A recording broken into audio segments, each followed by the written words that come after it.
What is up, everybody? It's Dr. Vibe here, host and producer of the award-winning Dr. Vibe show. As always, I'd like to say you're blessed, highly favored, a magnet for miracles, and a solution for someone's problem. Also know I'm a certified empowerment coach and president and CEO of Express Your Coaching and Communications.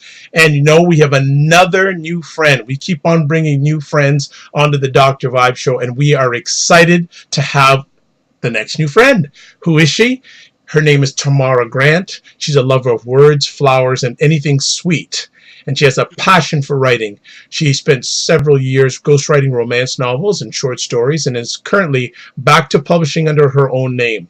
Obsessed with love and Hallmark movies, lattes, red lipstick, Tamara writes from a feminine perspective on love, relationships, and life.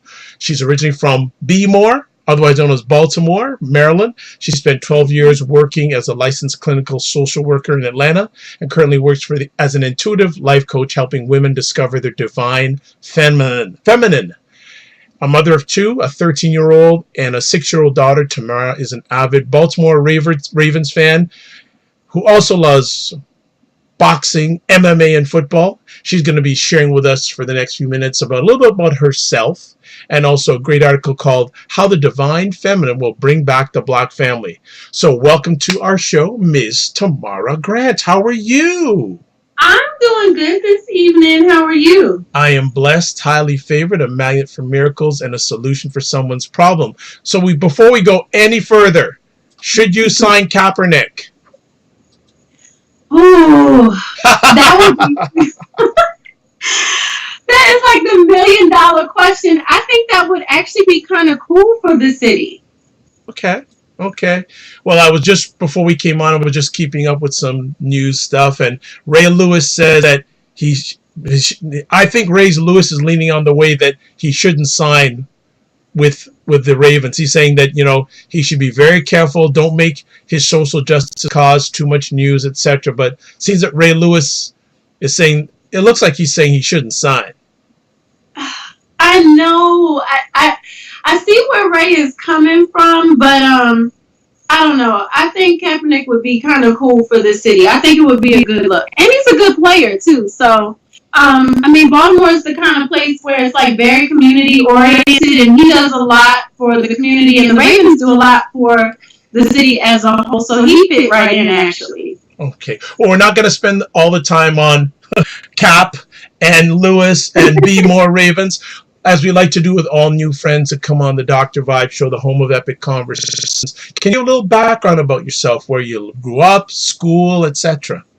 Yes. Well, I am a Baltimore Ravens fan because I was raised in Baltimore.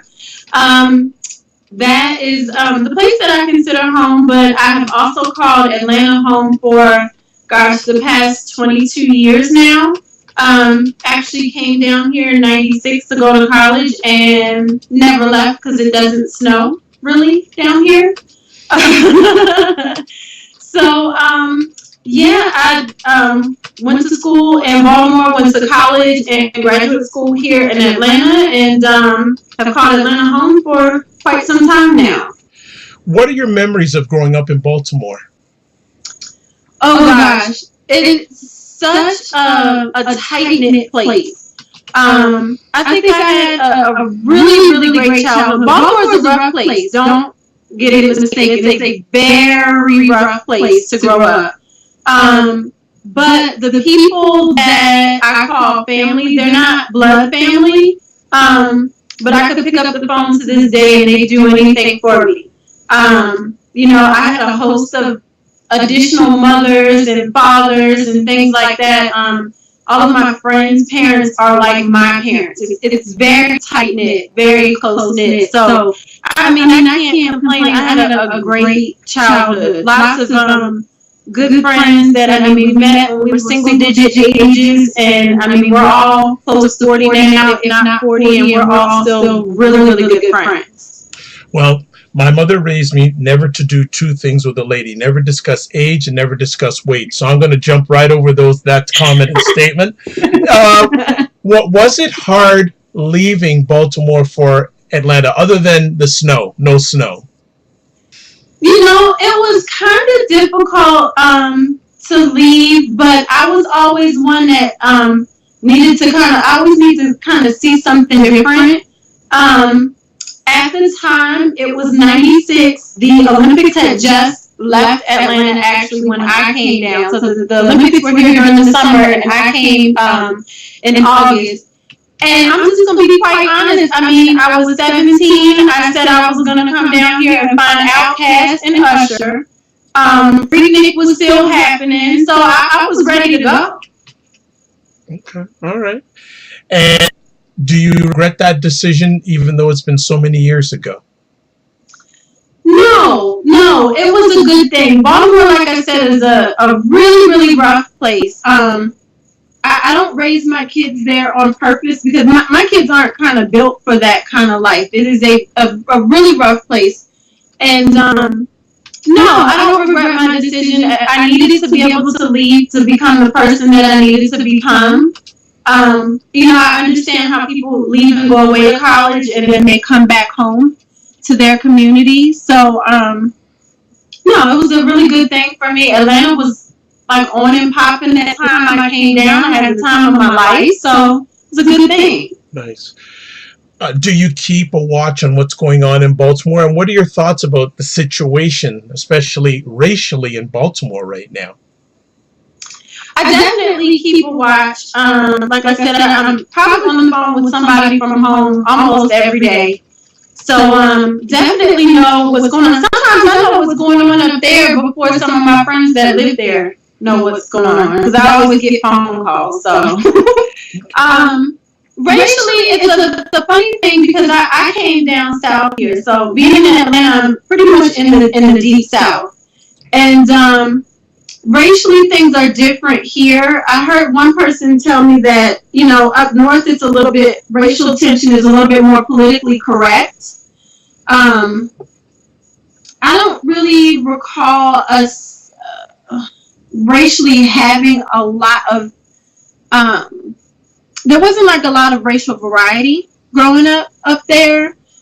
People were either black, white, West Indian, Caribbean, and then we had a sector of Asian people, and then I had a lot of friends that were Korean and black, and so they were mixed. And it's funny because some of my girlfriends that I grew up with that are white, I mean, we're all still friends to this day. We actually had a Facebook conversation on a thread where some of us were like, we never even paid it. Like, we knew y'all were white, but we never really paid attention to that. Like, it never really mattered to us. And so our white friends were saying, with a lot of the things that are going on now, what is it that we can do? How can we explain it? Because we stayed at your houses. Your mothers were they're like, your black mothers helped raise us. So we did just recently have those conversations, and it was, we all just kind of said, wow, like, we never even really had this conversation before. We never even thought about it. Right. How did you get into the area of clinical social work, and what was the attraction to get into the area of social work? So I was in, I think, 7th or 8th grade when Silence of the Lambs came out, somewhere around there. And I remember thinking, that looks interesting as hell to do. Like, to sit with somebody and I didn't know what that was called. I was like, I didn't know whether it was psychology or whatever. And so I started looking into criminal psychology. Actually almost went to college and almost majored in journalism, because I'm a writer. It's what I've just done innately my whole entire life. But figured out, I was like, at the time I didn't realize all the things you could do with that degree. And so I went into psychology and thought I was going to do criminal psychology. Took a lot of criminology classes as like a undeclared minor. And got out with a psychology degree, didn't really know what to do with that. I started working at a place called Boys Town here in Atlanta. They're based in Nebraska. Started working there, and I thought I was going to go on to do school psychology, but figured out it was hard as I don't know what to kind of get into that. And I actually had a supervisor that said, don't go get a master's degree in professional counseling because it's not as broad as getting one in social work. So I was like, social work? Like, I don't want to work for the state, like, for like Department of Family and Children's Services. Like, what else can I do with this? And she brought me her whole program guide and broke it down for me. And when I realized all of the things that I could do with social work appealed to me more. Okay, great. How, reflecting back on your time in the social work field, what memories do you have, and then what caused you to leave the field? One of the things I pretty much, over the time that I worked with every age group. So from infancy on through working in nursing homes with people who are 80, 90 years old. So I pretty much ran the gamut. The one thing that always stood out for me, I always liked working with kids and teens. And, but it's seed planting. And so you don't always get a chance to know if you've made a difference. And so occasionally over the years, I will see a kid. I mean, those kids aren't kids now. They're probably almost 30 at this point. But I would see them from time to time over the years, and they would just walk up to me and say, "Oh my God, Miss Tamara, there was this one time you had this conversation with me," and they would give me the whole conversation verbatim and just be like, "You know what? Nobody ever talked to me," or "This really changed my life when we had this conversation," or they would tell me what they appreciated, and it would just be like, God, like, okay, that made it all worth it. I walked away from it, foolishly thinking I could walk away from something that's a part of me. I was burned out. Red tape and the way that insurance works to pay you is a pain in the behind. So, all of the politics behind what you can and can't do to service somebody and help someone, it really ethically, because, we take a code of ethics. And so ethically, it bothered me, and I was just completely burned out. Understood. Then it makes me wonder, you're now into life coaching, but how is that different than the social work career for you? The major difference is the paperwork load. Okay. There really isn't much of a difference. The other thing is, when I did license professional, like when I was working as a professional therapist, I mean, people would always say, like, "Are you trying to shrink me? Are you trying to get into my head?" That kind of thing. And so therapy still has a really negative connotation. And so people don't readily all the time come for therapy. But if you present it as like life coaching and present the empowerment piece and things like that to them, they're like, "Oh, I definitely need that." Because people will go get a business coach all day for things. And so when you present it that way, it's done a little differently. And I just kind of target things a little differently. It's not as in-depth in theory and things like that as therapy was. Okay. Yes, and it is important that people know there is a difference between life coaching and therapy. So I'm glad that you put it out there. Well, let's get right to the article because I know we have a limited amount of time. Yes. How the Divine Feminine would bring back the Black family. Where did you come up with this title, and why did you write it at this? Why did you decide to write it at this time? So 100% of what I write comes from conversations I have with friends. Literally, we'll be sitting and talking, and I always have pen and paper next to me because I'm like, "Oh, that's a good post," or "That's a really good article." I was raised to be ultra feminine, and to understand what it means to be a woman and the power and the strength in being a woman. And so I was literally having a conversation with a friend of mine, and two friends, one male and one female.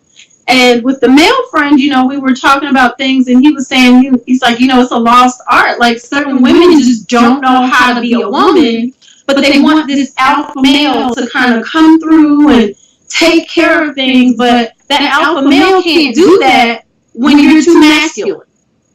He's not going to do it. He's not going to be receptive to it. And likewise, when talking to my girlfriend, I was saying, I said, these women are out here and they're just so upset over the word submissive.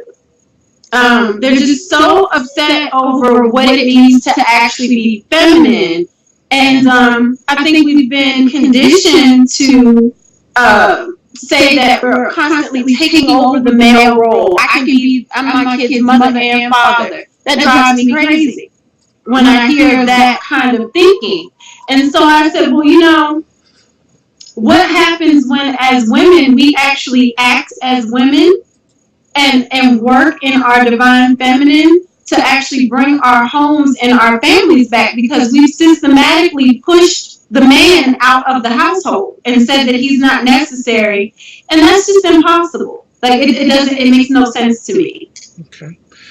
Well, let's get to the first, one of the statements that really caught my attention in the article.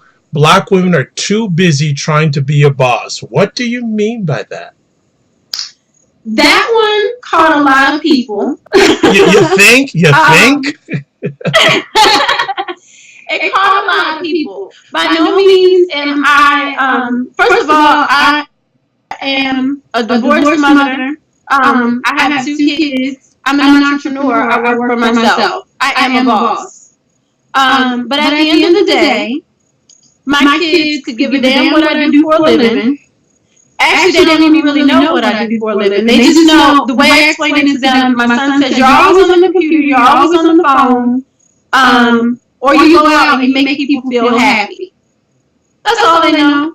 Because what happens when I come home? I need to have a meal cooked for them. I need to be able to hug them. I need to be able to read to them. I need to be able to be attentive. And none of that has to do with my degree.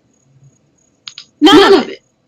But women are so conditioned at this point to say, well, I meet so many women that identify themselves by their degree, by what they do for a living. That man doesn't want to cuddle up to your degree at night. He wants to cuddle up to you. Who are you? Who are you as a woman? And so we forget that as women, we are the piece in the household. We're the piece. We are the backbone. We set the tone. And so with that said, it's like, we're so used to being the boss in the workplace, having to hold things down all the time, that we don't know how to kind of turn that off when we get home. And when we're home, we're uber aggressive versus being assertive and just walking in a more quiet, a more calm strength. Okay. Now, I'm just going to bring this up, and not to say, people will say, you know what, some ladies will say, I have to be a boss because, you know what, I'm by myself, a situation like you are, on my own, and you know what, it's a tough world out there, and I have no choice but to be a boss. Mm-hmm. I agree. You're still a boss. But there's a difference between being aggressive, and there's a difference between being assertive. The divine feminine concept talks about the fact that there is a masculine energy and there's a feminine energy. As males and females, we have both. We have both masculine and feminine energy. But as women, when you walk in that more masculine energy, that's when you tend to be more aggressive. Masculine energy is more of like a hunter. It gathers. And that's what we have to do when we are the major breadwinner. That part is true. But as feminine energy, you're more receptive, you're more calm, you're more open, you're more communicative, you're nurturing. And for various reasons, that doesn't always play well in the workplace, right? So you have to know how to balance both and be able to use those energies appropriately in the appropriate environment. I think a lot of us too come from, you got to kind of look back historically.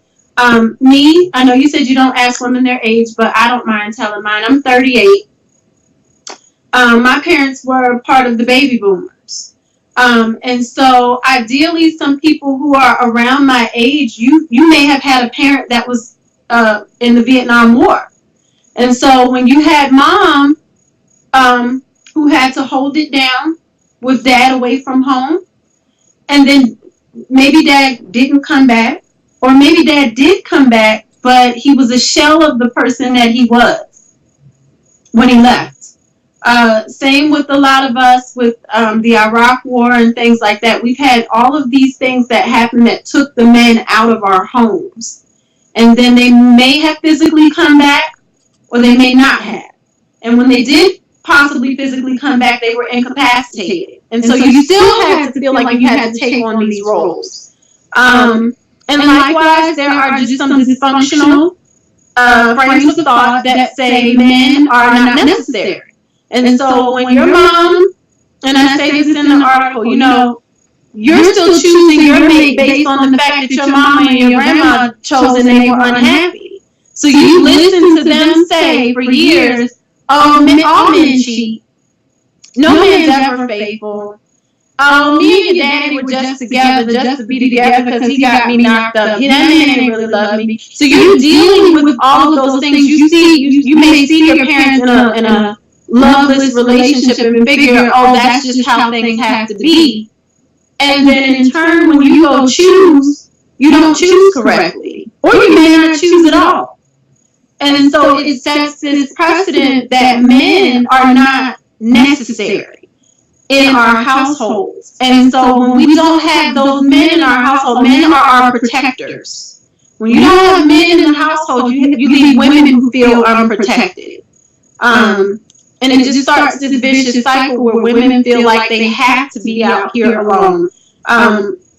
In no way, shape, or form, and I know there are women who get mad at me for this, but I don't really care. In no way, shape, or form can you ever be your child's father. It's just, you can't. You can't. You can be a damn good mother, but you can never be their father. Understood. I'm going to ask, because I know our time is limited here. I've got LaRon Barton, who's a regular panelist on the Dr. Vibe show on Sunday nights with Do You Know What Time It Is, has a question saying, why do you think there's such a disconnect between black men and black women? Oh gosh, I think that is so ingrained in us right now.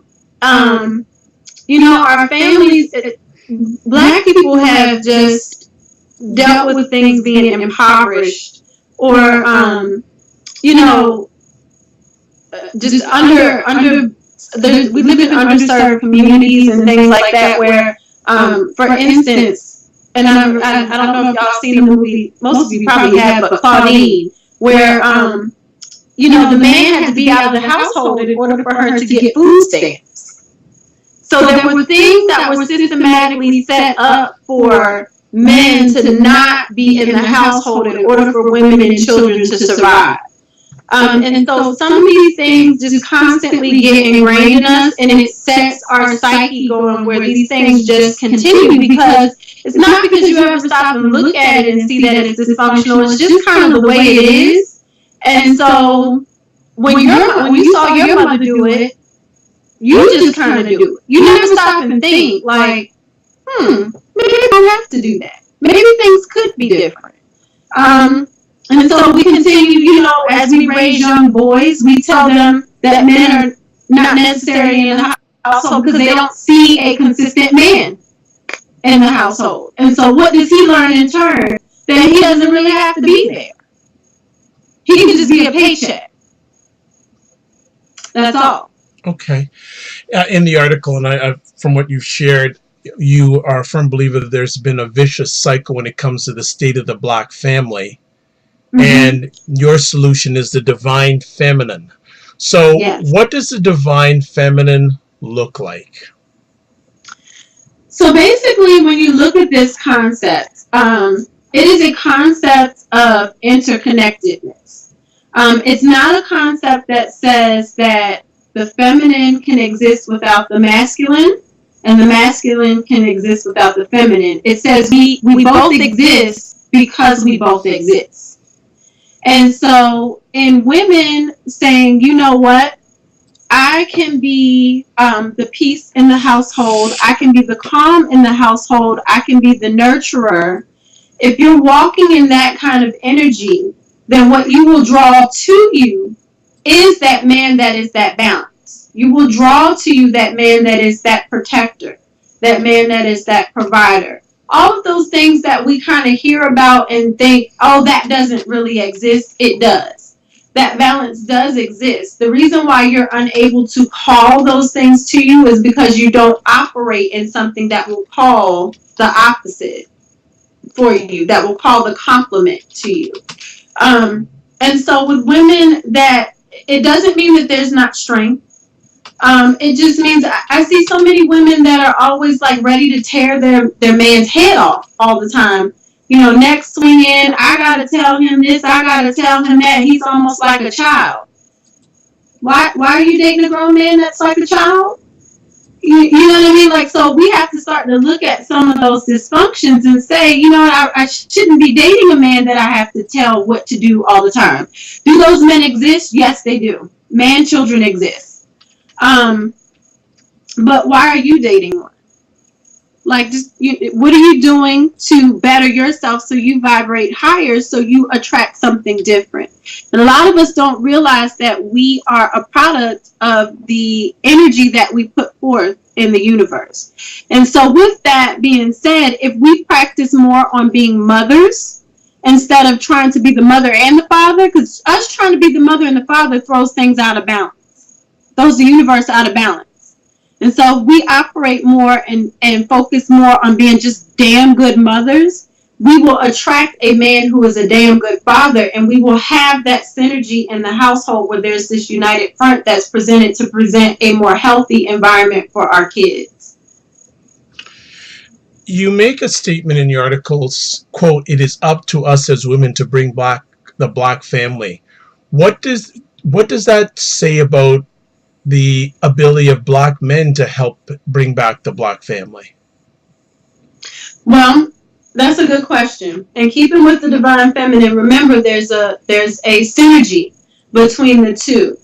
And so I know, and most women, if you have been a wife, if you have been in long-term relationships where you're managing your household, you know, as the woman, you are the backbone of that whole entire house. You are the reason why the house runs the way it runs.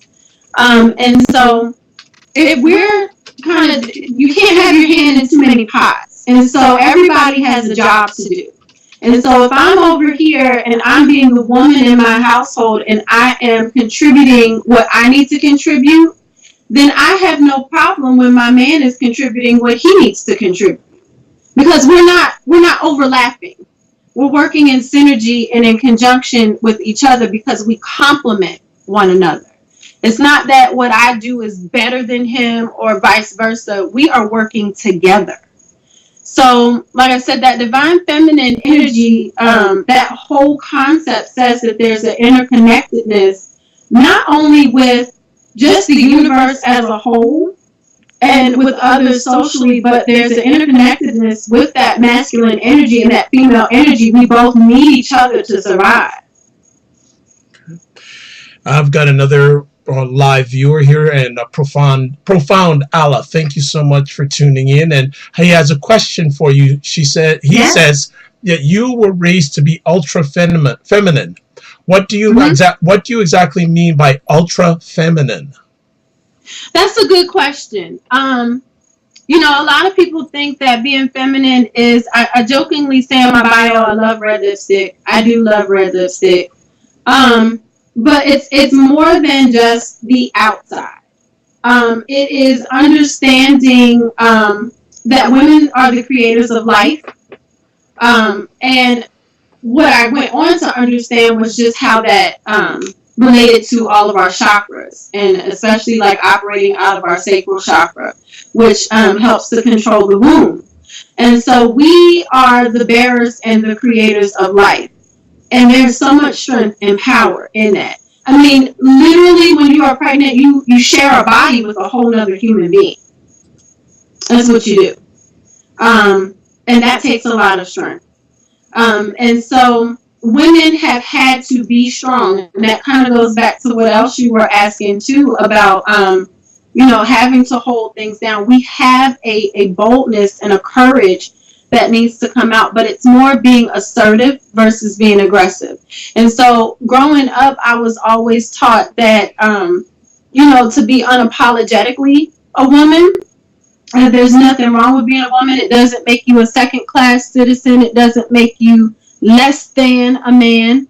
But there are certain things that as a woman that you need to contribute, and that you need to do for your man, and that he in turn as your man will do for you. But yeah, it was more than just like lipstick and, cute hair and earrings and sandals and things like that. It was always, my mom always preached a lot about the power in being a woman, and having your voice heard without having to yell and scream. There's a way that you do that. This is interesting, and correct me if I'm wrong, but many of us were raised traditionally. Mm-hmm. And it seems that in today's society, it's taken a swing away from traditional, whether good, bad, or ugly. That's a matter of individual opinion. Are you saying there needs to be a little bit of a swing back, not all the way back, but a little bit of a swing back to traditional? Definitely. And I say that coming from a home where my parents were divorced, my divorced mother taught me this. She came from a home where her parents divorced, and yet she still taught me this. The couple that I looked up to were my father's parents. They were married for 60-something years. So for me, they're the archetype of what a healthy couple should be. And they taught me a lot about the balance between the man in the household and the female in the household. But like I said, my mom, she was like, look, I'm divorced. Me and your dad didn't work out. But still, I think traditionally things should kind of go a certain way. You kind of play this role in your household. And so, yes, I think that there does need to be a little shift back. It doesn't mean that as a woman you need to be at the house being Susie Homemaker. It doesn't mean that. If you are, that's totally fine too. But women can go out, we can work, we can manage our household, we can take care of the children, we can do all of these things. But with all things, there needs to be some type of balance. But yeah, we definitely need some traditionalism in the household. We do need two-parent households and two-parent healthy households. Because there are lots of two-parent households where the two parents are there and as spouses or mates, they're absolutely miserable. And that doesn't help anybody. I see where you're coming from. I think some of the challenges with this is that, one, the divorce rates are so high. Mm-hmm. And number two, most people learn from duplication. So if you're, it'd be interesting to know how many couples out there know other couples. Because a lot of times especially if you get older and you're divorced, a lot of the people are also divorced. People hang around with the familiar. Yes. Yeah. So what do you see as breaking this cycle?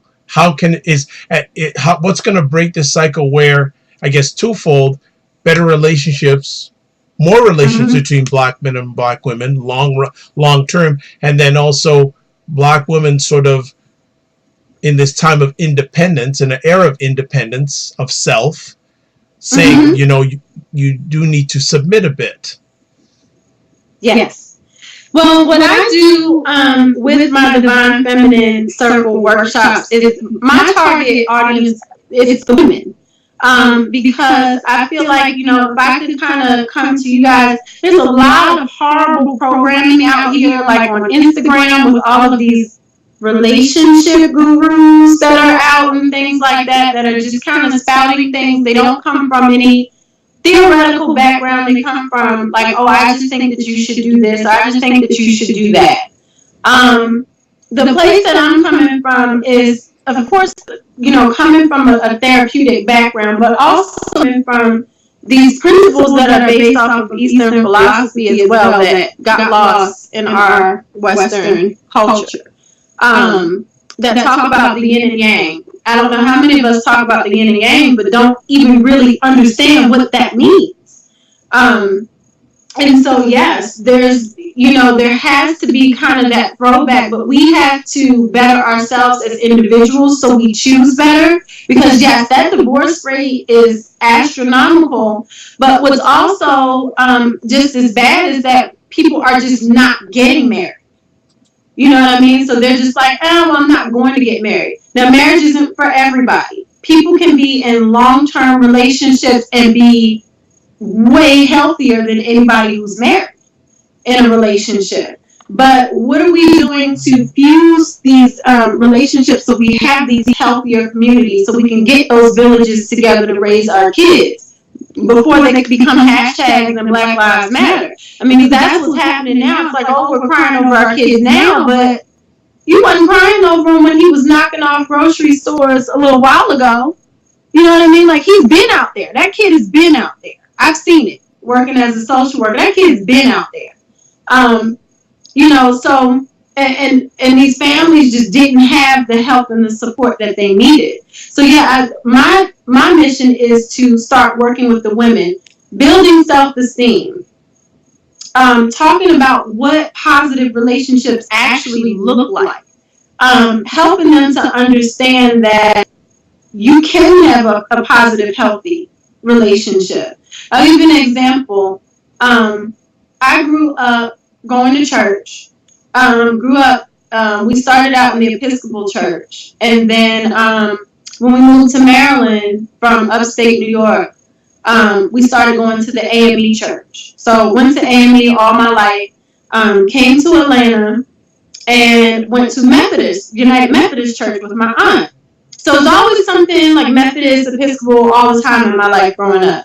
But I remember as a teenager kind of going to Baptist churches with a girlfriend of mine and absolutely loving it. So I think I was probably like mid-20s or so, and I was just kind of like, why am I going to a Methodist church all the time?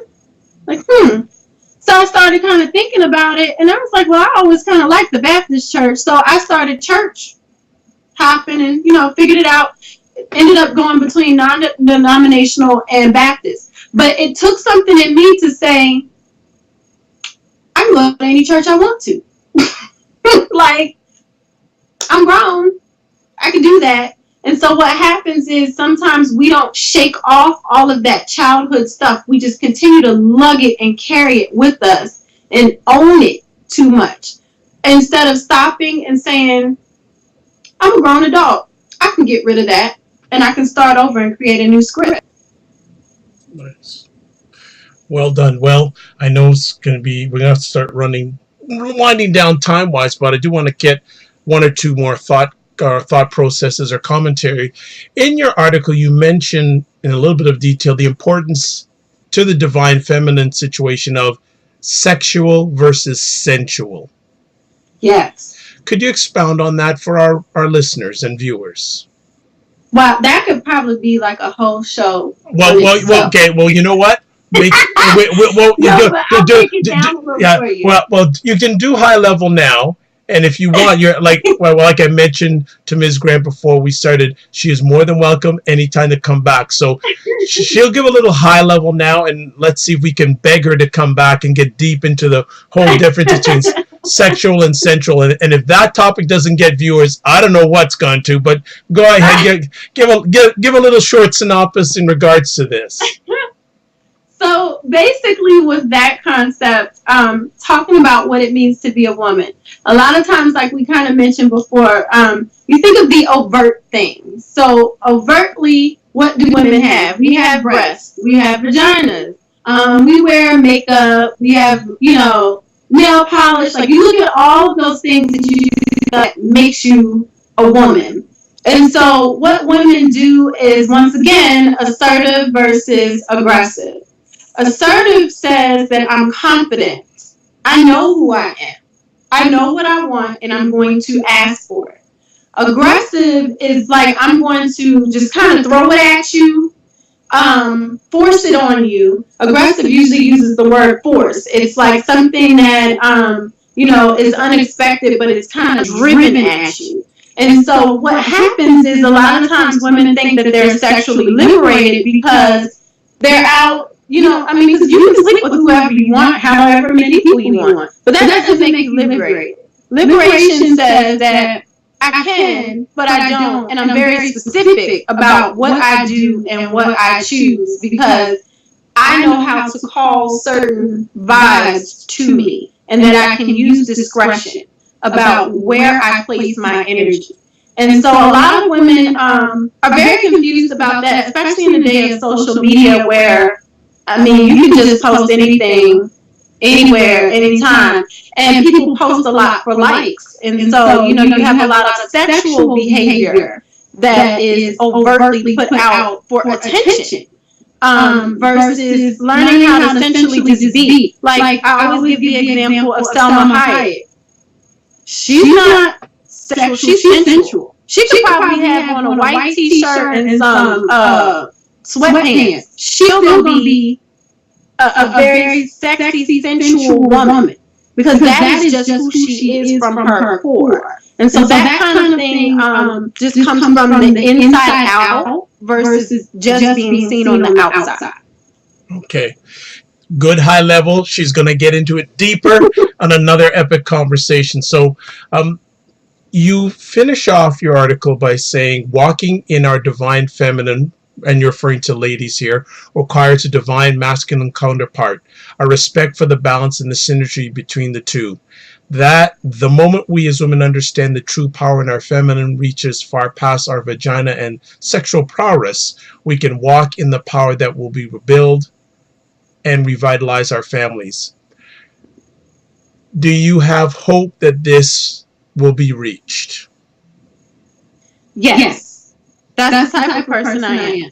Okay. I definitely think so. Is it something that happens large scale? Not immediately. Because we have to overturn just centuries of this kind of thinking. And it's not a new concept. This by no means is anything new. It's centuries old, but it's something that needs to be introduced to us where we're comfortable with it and we know that it works. We have to see it start to work in other people's homes before we say, oh, that could be me too.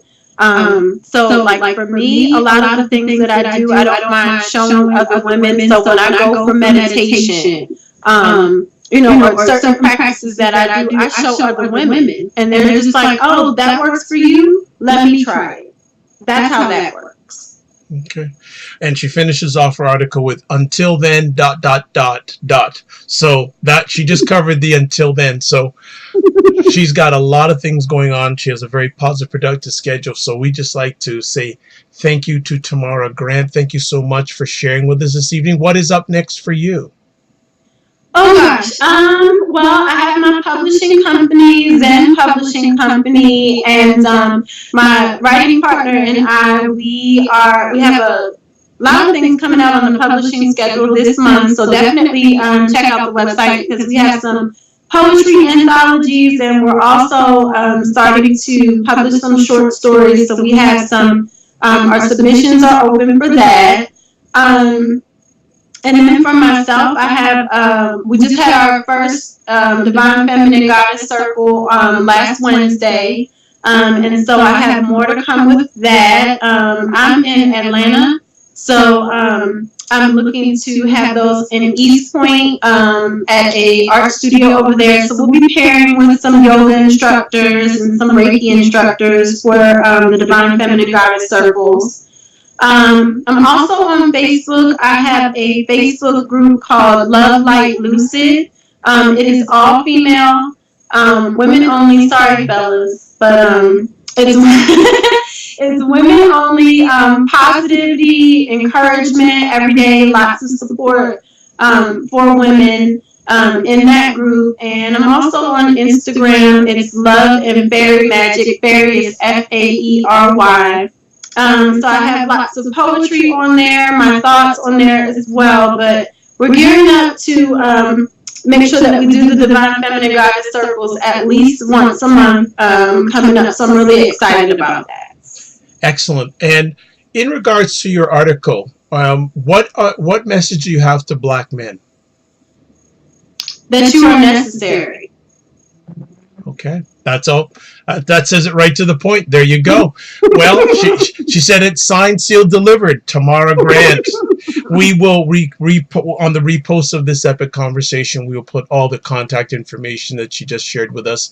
We'd like to thank her again for taking time out of her positive, productive schedule to be on the Dr. Vibe Show, the home of Epic Conversations, and I'm the host of Epic Conversations.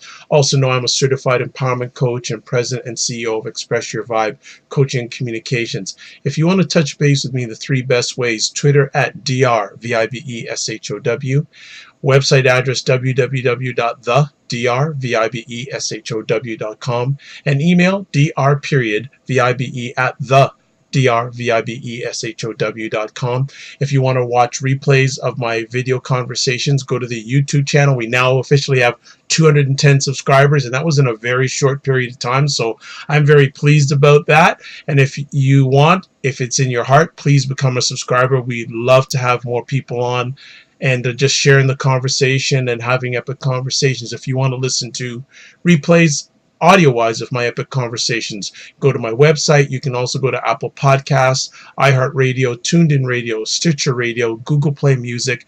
You can also hear selective conversations audio-wise at thegoodmenproject.com and also at wjmsradio.com. Also know I'm a brand ambassador for Cuisine Noir magazine, the only online magazine that is dedicated to African Americans in food, wine, and travel. As always, I like to say you're blessed, highly favored, a magnet for miracles, a solution for someone's problem. And also note that if you'd like a complimentary 30-minute empowerment session, please touch base with me, because I believe the more empowerment you have in your life, the better life you'll have for yourself and the better you can help others with their lives. And as always, remember, sometimes you have to get smaller to get stronger. God bless. Peace be well. Keep the faith. Thanks for taking time to watch a conversation either live or on replay. And coming up tomorrow night at 9:30 Eastern Time, Stuff is Back. The Wednesday night weekly epic conversations, international conversations with myself here in Toronto and Jazz Keys in Rockford, Illinois, which is just outside of Chicago. We're going to be talking about Black women and entrepreneurship. And Jazz is an entrepreneur herself. And we also have a lady from Toronto who's been an entrepreneur for 10 years. So we're going to have an international conversation about Black women and entrepreneurship. So come back here 9:30 tomorrow night. God bless, peace be well, and keep the faith, and have a blessed and highly favored evening. Thanks for watching.